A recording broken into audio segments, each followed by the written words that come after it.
காசாவின் யுத்த நிறுத்த ஒப்பந்தம் தொடர்பாக எடுக்கப்பட்டிருக்கக்கூடிய இறுதி முடிவுகள். இஸ்ரேலி ஆக்கிரமிப்பின் வலதுசாரி அமைச்சர்களான பென்குவிருக்கும் ஸ்மோட்ரிச்சுக்கும் உறுதியளித்த நெட்டன்யாகுவின் லிக்குட் கட்சி. வெஸ்ட் பேங்க் பிரதேசத்தில் தனியார் இராணுவத்தினை களமிறக்கிய இஸ்ரேலி ஆக்கிரமிப்பும் வெஸ்ட் பேங்க் பிரதேசம் முழுவதும் நடைபெற்று வரக்கூடிய உச்ச மோதல்களும், யமன் மீதான அமெரிக்காவின் தாக்குதல்களும், யமன் தலைமைகளின் அறிவித்தல்களும்.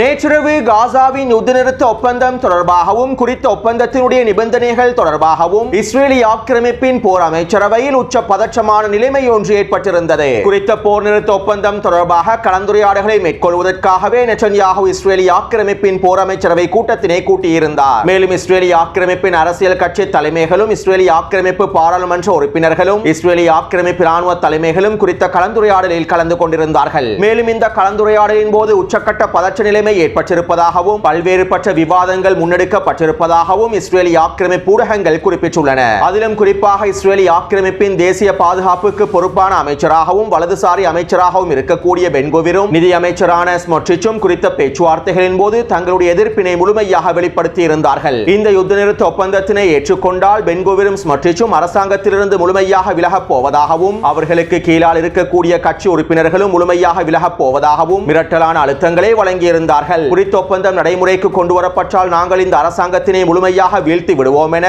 பென்குவிரும் ஸ்மோட்ரிச்சும் அடுத்த கட்ட வேலை திட்டங்களையும் மேற்கொண்டிருந்தார்கள். இந்த சந்தர்ப்பத்திலே நெட்டன்யாகு ஹமாஸ் மீது பழியை சுமத்தி இந்த பேச்சுவார்த்தைகளை முடக்குவதற்கான சில சூழ்ச்சி திட்டங்களையும் மேற்கொண்டிருந்தார். அதாவது இந்த ஒப்பந்தத்தில் ஹமாஸ் தரப்பினர் சில நிபந்தனைகளை மறுக்கின்றார்கள். சில நிபந்தனைகளை அவர்கள் முழுமையாக ஏற்றுக்கொள்ளவில்லை. இஸ்ரேலிய சிறைச்சாலைகளில் இருந்து விடுதலை செய்யப்படும் பலஸ்தீனிய கைதிகள் தொடர்பாக ஹமாஸ் தரப்பினர் சில நிபந்தனைகளை விதித்து வருகின்றார்கள். இதனால் இந்த ஒப்பந்தத்தினை முறிப்பதற்கு ஹமாஸ் தரப்பினர் செயற்பட்டு வருவதாக நெட்டன்யாகுவும் அவருடைய ஆதரவாளர்களும் போலி பிரச்சாரங்களையும் மேற்கொண்டிருந்தார்கள். இருப்பினும் போலி பிரச்சாரங்களை மேற்கொண்டு ஹமாஸ் மீது பழியை சுமத்தி இந்த ஒப்பந்தத்திலிருந்து பின்வாங்குவதற்கான வேலை திட்டங்கள் தோல்வியில் முடிவடைந்திருந்தன. இதைத் தொடர்ந்து நெட்சரின் பிரதேசத்திலிருந்து இஸ்ரேலிய ராணுவம் முழுமையாக வெளியேறும். ஆனால் ரஃபா எல்லை பிரதேசத்திலிருந்து இஸ்ரேலிய ராணுவம் ஒருபொழுதும் வெளியேறாது, ரஃபா கடவை பிரதேசத்திலிருந்து இஸ்ரேலிய ராணுவம் வெளியேறாது என நெட்டன்யாகுவின் அரசு அலுவலகம் அறிக்கைகளை வெளியிட்டிருந்தது. கிட்டத்தட்ட 6 மணித்தியாலங்களுக்கு மேலாக இஸ்ரேலிய ஆக்கிரமிப்பின் போர் அமைச்சரவை கலந்துரையாடல்கள் ஒரு மிகப்பெரிய போர்க்களமாகவே மாறியிருந்தன. வலதுசாரி அமைச்சர்களான பென்குவிரும் ஸ்மோட்ரிச்சும் தங்களுடைய பதவியினை ராஜினாமா செய்வதற்கும் நெட்டன்யாகுவின் அரசாங்கத்திலிருந்து முழுமையாக விலகுவதற்கும் தயாராகவே இருந்தார்கள். இவ்வாறு இந்த 2 பேரும் இவர்களுடைய கட்சி உறுப்பினர்களும் அரசாங்கத்திலிருந்து முழுமையாக விலகுவார்களாக இருந்தால் நெட்டன்யாகுவின் அரசாங்கமானது ஓரிரு வாரங்களிலேயே முழுமையாக வீழ்த்தப்பட்டுவிடும். பிறகு இஸ்ரேலிய ஆக்கிரமிப்பில் அவசரமாக தேர்தல் நடத்தப்பட வேண்டும். இவ்வாறு நெட்டன்யாகுவின் ஆட்சியானது வீழ்த்தப்பட்டு இஸ்ரேலிய ஆக்கிரமிப்பிலே தேர்தல் நடத்தப்படுமாக இருந்தால் காசாவிலே மீண்டும் போரை ஆரம்பிப்பதற்கு எந்த விதமான சந்தர்ப்பத்தையும் ஏற்படுத்த முடியாது. காசாவிலே மீண்டும் போரை 6 வாரங்களுக்கு பிறகும் ஆரம்பிக்க முடியாத நிலைமை ஏற்பட்டுவிடும். ஸ்மோட்ரிச்சும் பென்குவிரும் பதவியிலிருந்து விலகி நெட்டன்யாகுவின் ஆட்சி வீழ்த்தப்பட்டு இஸ்ரேலிய ஆக்கிரமிப்பிலே தேர்தல் களம் ஆரம்பிக்கப்பட்டதற்கு பிறகு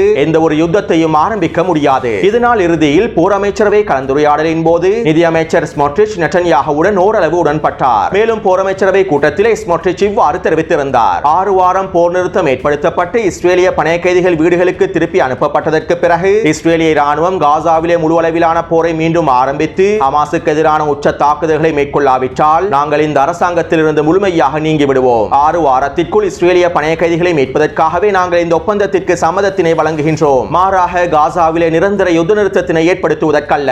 6 வாரத்திற்கு பிறகு காசாவிலே யுத்தம் ஆரம்பிக்கப்படாவிட்டால் இஸ்ரேலிய மக்கள் எதிர்காலத்திலே மிகப்பெரிய ஆபத்துக்களை சந்திக்க வேண்டி ஏற்படும் என்றும் ஸ்மோட்ரிச் குறித்த ஊடக சந்திப்பின் போது தெரிவித்துள்ளார். இதே போன்று போர் அமைச்சரவை கலந்துரையாடல்களின் இறுதியில் இஸ்ரேலிய ஆக்கிரமிப்பின் இராணுவ தலைமை அதிகாரிகளும் இவ்வாறு தெரிவித்துள்ளார்கள். நாங்கள் கடந்த 468 நாட்களாக காசாவின் யுத்தகலத்திலே பல இழப்புகளை சந்தித்துள்ளோம். எங்களுடைய சிப்பாய்களும் அதிகாரிகளும் காசாவின் யுத்தகலத்தில் தங்களுடைய இரத்தத்தினை தியாகம் செய்துள்ளார்கள். இந்த தியாகத்தினை நாங்கள் ஒரு பொழுதும் அவமதித்து விடக்கூடாது. மேலும் 6 வாரத்திற்குள்ளே நெட்சரின் பிரதேசத்திலிருந்து எங்களுடைய ராணுவம் வெளியேறினாலும் ரஃபா எல்லை பிரதேசத்திலிருந்து நாங்கள் ஒரு பொழுது முழுமையாக வெளியேறக்கூடாது. பிலடெல்பியா எல்லை பிரதேசமும் ரஃபா கடவையும் எங்களுடைய முழுமையான கட்டுப்பாட்டுக்கு கீழால் தான் இருக்க வேண்டும். வேண்டும். காசாவிற்குள்ளே கொண்டு வரப்படுகின்ற ஒவ்வொரு வண்டிகளையும் நாங்கள் முழுமையாக சோதனை செய்ததற்கு பிறகே காசாவுக்குள் அனுமதிக்க வேண்டும். இதற்காக நாங்கள் பிலடெல்பியா எல்லை பிரதேசத்தில் முழுமையாக நிலைத்திருக்க வேண்டும். இல்லாவிட்டால் இந்த உணவு வண்டிகள் மூலமாக காசாவிற்குள்ளே ஆயுத பரிமாற்றம் மேற்கொள்ளப்பட்டு விடலாம். எனவே 6 வாரங்களுக்குள் நெட்சரின் பிரதேசத்திலிருந்து நாங்கள் வெளியேறினாலும் ரஃபா பிரதேசத்திலிருந்து வெளியேறக்கூடாது. மேலும் 6 வாரத்திற்கு பிறகு நாங்கள் காசாவிலே யுத்தத்தினை மீண்டும் ஆரம்பிக்க வேண்டும் என்றும் இஸ்ரேலிய ஆக்கிரமிப்பு ராணுவ தலைமை அதிகாரிகள் குறித்த கலந்துரையாடலின் இறுதியில் தெரிவித்துள்ளார்கள். அதாவது குறித்த ஒப்பந்தத்தினுடைய முதலாவது கட்ட நிபந்தனைகளுக்கு அமைவாக இஸ்ரேலிய ஆக்கிரமிப்பு ராணுவம் நெட்சரின் பிரதேசத்தினுடைய மேற்கு பிரதேசத்திலிருந்து வெளியேறி நெட்சரின் கிழக்கு பிரதேசத்திலே முழுமையாக நிலை கொண்டிருக்கும். மேலும் முதலாவது கட்ட யுத்த நிறுத்தம் ஆரம்பிக்கப்பட்ட 2 வாரங்களுக்கு பிறகு நெட்சரின் பிரதேசத்தில் இருக்கக்கூடிய இஸ்ரேலிய ஆக்கிரமிப்பு ராணுவம் முழுமையாக வெளியேறிவிட வேண்டும். அதே போன்று ரஃபா எல்லை பிரதேசமான பிலடெல்பியா எல்லை பிரதேசத்திலிருந்தும் இஸ்ரேலிய ஆக்கிரமிப்பு ராணுவம் முழுமையாக வெளியேறிவிட வேண்டும். ஆனால் தற்போது இஸ்ரேலிய ஆக்கிரமிப்பு தலைமைகள் இந்த யுத்த நிறுத்த நிபந்தனைகளை மதிக்காமல் ரஃபா கடவை பிரதேசத்திலே பிலடெல்பியா எல்லை பிரதேசத்திலே நிலைத்திருக்க போகின்றார்கள். இதே போன்றுதான் இஸ்ரேலிய ஆக்கிரமிப்பு ராணுவம் லெபனானிலும் செயற்படுகின்றது. லெபனானின் தற்காலிக யுத்த நிறுத்த நிபந்தனைகளுக்கு அமைவாக இஸ்ரேலிய ஆக்கிரமிப்பு ராணுவம் தெற்கு லெபனான் பிரதேசத்திலிருந்து முழுமையாக வெளியேற வேண்டும். ஆனால் லெபனானிலே தற்காலிக யுத்த நிறுத்தம் ஏற்படுத்தப்பட்ட 52 நாட்கள் கடந்துள்ள நிலைமையிலும் இஸ்ரேலிய ஆக்கிரமிப்பு ராணுவம் தெற்கு லெபனான் கிராமங்களிலிருந்து முழுமையாக வெளியேறவில்லை. யுத்த காலத்தின் போது செய்ய முடியாத விடயங்களை இஸ்ரேலிய ஆக்கிரமிப்பு ராணுவம் தற்காலிக யுத்த நிறுத்த காலப்பகுதியிலேயே தெற்கு லெபனான் பிரதேசங்களில் மேற்கொண்டிருந்தது. எனவே இவர்கள் லெபனானினுடைய தற்காலிக யுத்த நிறுத்தத்தையும் மதிக்கவில்லை. அதே போன்றுதான் தற்போது இவர்கள் காசாவின் யுத்த நிறுத்த ஒப்பந்தத்தையும் மதிக்காமல் ரஃபா கடவை பிரதேசத்திலே முழுமையாக நிலைத்திருக்க போகின்றார்கள். அடுத்து இஸ்ரேலிய ஆக்கிரமிப்பின் போர் அமைச்சரவை பேச்சுவார்த்தைகளுக்கு பிறகு ஸ்மோட்ரிச் நெட்டன்யாகுவோடு உடன்பட்டாலும் பென்குவிர் நெட்டன்யாகுவோடு உடன்படவே இல்லை. இதைத் தொடர்ந்து நெட்டன்யாகுவின் லிக்குட் கட்சியானது அறிக்கை ஒன்றினை வெளியிட்டிருந்தது. தற்போதைய வலதுசாரி அரசாங்கத்தினை அழிப்பதற்கு முயற்சி செய்வது, கலைப்பதற்கு முயற்சி செய்வது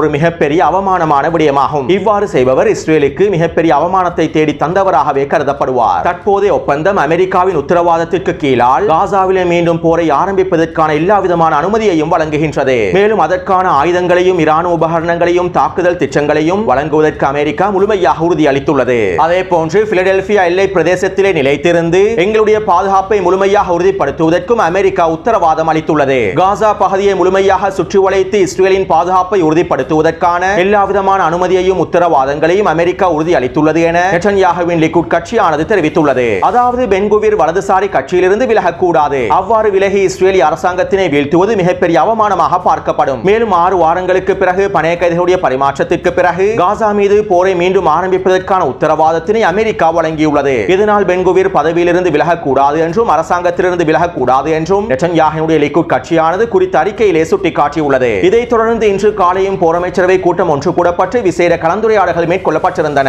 பிறகு இந்த யுத்த நிறுத்த ஒப்பந்தத்திற்கான ஒப்புதலை இஸ்ரேலிய ஆக்கிரமிப்பின் போர் அமைச்சரவை அறிவித்திருந்தது. மேலும் இன்று காலை போர் நிறுத்தம் தொடர்பான ஒப்பந்தத்தில் இஸ்ரேலிய ஆக்கிரமிப்பு கையெழுத்திட்டிருந்தது. இதனை இஸ்ரேலிய ஆக்கிரமிப்பு ஊடகங்களும் கத்தார் மத்தியஸ்தர்களும் உத்தியோகபூர்வமாக அறிவித்திருந்தார்கள். இந்த அறிவிப்பை தொடர்ந்து தேசிய பாதுகாப்பு அமைச்சர் பென்குவிர் இன்னும் ஒரு அறிக்கையினை வெளியிட்டிருந்தார். நெட்டன்யாகு பிரதமராக தொடருவதை நான் உறுதி செய்கின்றேன். நெட்டன்யாகுவின் அரசாங்கத்தினை கலைப்பதற்கு நான் முற்படவில்லை. ஆனால் தற்போது கையெழுத்திடப்பட்டிருக்கக்கூடிய ஒப்பந்தமானது பேரழிவு ஒப்பந்தமாகும். இதனால் நான் இந்த அமைச்சரவையிலிருந்து வெளியேறுகின்றேன். மேலும் இந்த ஒப்பந்தமானது எங்களுடைய திறன்களை வலுவாக குறைத்துவிடும். போரினுடைய அனைத்து வெற்றி இலக்குகளையும் இந்த ஒப்பந்தமானது ரத்து செய்கின்றது. பணைய கைதிகள் வீடுகளுக்கு திரும்புவது ஒரு மகிழ்ச்சியான செய்தியாகும். இருப்பினும் அதற்காக எங்களுக்கு ஹமாஸிடம் சரணடைய முடியாது. இந்த ஒப்பந்தத்தின் மூலமாக நாங்கள் ஹமாஸிடம் சரணடைய போகின்றோம். அதே நேரம் 6 வாரங்களுக்கு பிறகு காசாவிலே மீண்டும் போர் ஆரம்பிக்கப்படும் என நான் எதிர்பார்க்கின்றேன். இதற்கான எல்லா விதமான அழுத்தங்களையும் நானும் என்னுடைய கட்சி உறுப்பினர்களும் தொடர்ச்சியாக வழங்குவோம். மேலும் காசாவிலே மீண்டும் போர் ஆரம்பிக்கப்பட்டதற்கு பிறகு நான் இந்த போர் அமைச்சரவையிலே இணைந்து கொள்கின்றேன் என்றும் பென்குவிர் அறிக்கை ஒன்றின் மூலமாக தெரிவித்துள்ளார். இதைத் தொடர்ந்து நெட்டன்யாகுவின் அரசு அலுவலகமும் அறிக்கை ஒன்றினை வெளியிட்டிருந்தது. நாங்கள் தற்போது பணைய கைதிகளுடைய பரிமாற்றத்தினை மேற்கொள்ளக்கூடிய ஒப்பந்தத்தில் தான் கையொப்பமிட்டுள்ளோம். எங்களுடைய பணைய கைதிகளை மீட்டெடுப்பதற்காகவே இந்த ஒப்பந்தத்தினை நாங்கள் மேற்கொண்டுள்ளோம். காசாவிலே நிரந்தர யுத்த நிறுத்தத்தினை ஏற்படுத்துவதற்காக நாங்கள் இந்த ஒப்பந்தத்தினை மேற்கொள்ளவில்லை. மேலும் வருகின்ற ஞாயிற்றுக்கிழமை ஜெருசலம் நேரப்படி மாலை 4 மணியளவில் முதலாவது இஸ்ரேலிய பணைய கைதி விடுதலை செய்யப்படுவார் என்றும் இதற்கான வேலை திட்டங்களை நாங்கள் ஆரம்பித்து விட்டோம் என்றும் நெட்டன்யாகுவின் அரசு அலுவலகம் அறிக்கை ஒன்றை வெளியிட்டுள்ளது. எனவே இந்த யுத்த நிறுத்த ஒப்பந்தத்தினுடைய முதலாவது கட்டம் நடைமுறைப்படுத்தப்பட போகின்றது.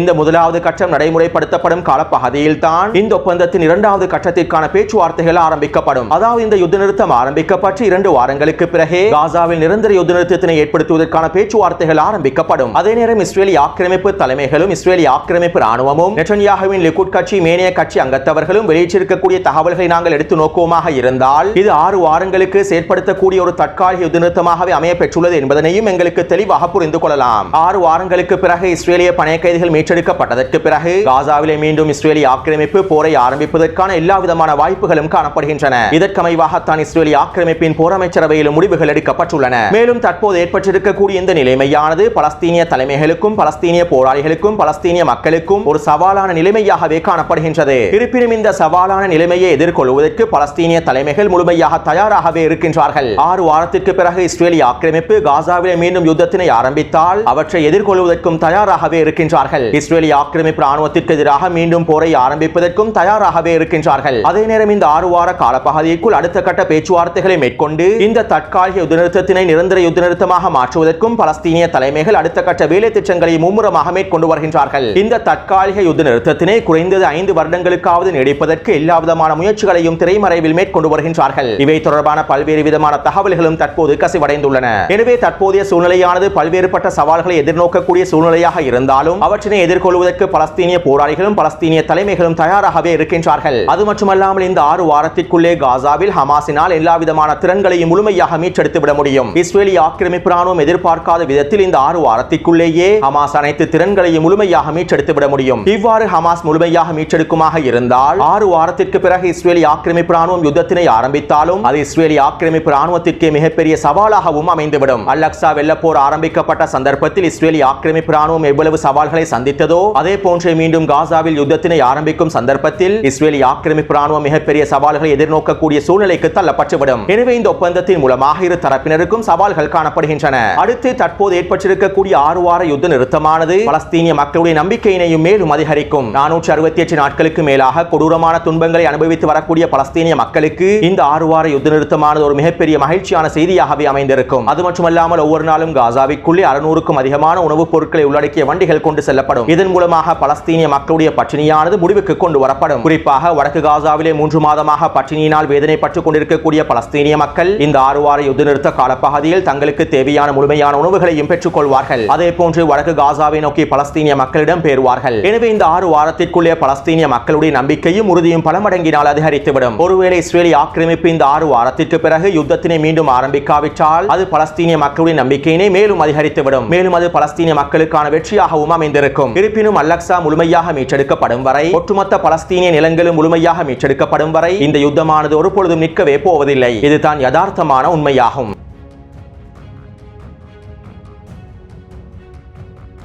இன்று காலை இஸ்ரேலிய ஆக்கிரமிப்பில் தனியார் இராணுவம் ஒன்று ஆரம்பிக்கப்பட்டுள்ளது. தேசிய பாதுகாப்பு அமைச்சர் பென்குவினுடைய தலைமைக்கு கீழால் தான் நேஷனல் கார்டு என்கின்ற இந்த தனியார் இராணுவம் உருவாக்கப்பட்டுள்ளது. வெஸ்ட் பேங்க் பிரதேசத்தில் இருக்கக்கூடிய பலஸ்தீனிய மக்களுக்கு எதிராக அட்டூழியங்களை மேற்கொள்வதற்கும் பலஸ்தீனிய மக்களுடைய பொருளாதார நிறுவனங்கள் இலக்கு வைத்து தாக்குதல்களை மேற்கொள்வதற்கும் ஆக்கிரமிப்பு நிலத்தரர்களின் பல்வேறுபட்ட குழுக்கள் காணப்படுகின்றன. தற்போது வெஸ்ட் பேங்க் பிரதேசத்தில் இருக்கக்கூடிய இந்த ரவுடி கும்பல்களை ஒன்றிணைத்து நேஷனல் கார்டு என்கின்ற தனியார் இராணுவம் அமைக்கப்பட்டுள்ளது. அது மட்டுமல்லாமல் இஸ்ரேலிய ஆக்கிரமிப்பு சிறைச்சாலைகளில் இருக்கக்கூடிய கைதிகளையும் இஸ்ரேலிய ஆக்கிரமிப்பின் பாதுகாப்பு அமைச்சர் விடுதலை செய்துள்ளார். கொலை, கொள்ளை மற்றும் இன்னும் ஏனைய பயங்கரமான குற்றச்செயல்களில் ஈடுபட்டிருக்கக்கூடிய இந்த கைதிகளை விடுதலை செய்து அவர்களை இந்த தனியார் இராணுவத்தில் இணைத்துக் கொண்டுள்ளார்கள். மேலும் இந்த இராணுவம் தற்போது வெஸ்ட் பேங்க் பிரதேசத்திலே களமிறக்கப்பட்டிருப்பது வெஸ்ட் பேங்க் பிரதேசத்தில் இருக்கக்கூடிய பலஸ்தீனிய மக்களுக்கு மிகப்பெரிய சவாலாகவும் அச்சுறுத்தலாகவும் மாறியுள்ளது. டொனால்ட் ட்ரம்ப் ஜனாதிபதியாக பதவியேற்றதற்கு பிறகு வெஸ்ட் பேங்க் பிரதேசம் முழுவதையும் இஸ்ரேலிய ஆக்கிரமிப்புடன் ஒன்றிணைப்பதற்கான வேலை திட்டங்கள் ஆரம்பிக்கப்பட போகின்றன. இப்படியான நிலைமையில் இந்த தனியார் இராணுவம் களமிறக்கப்பட்டிருப்பது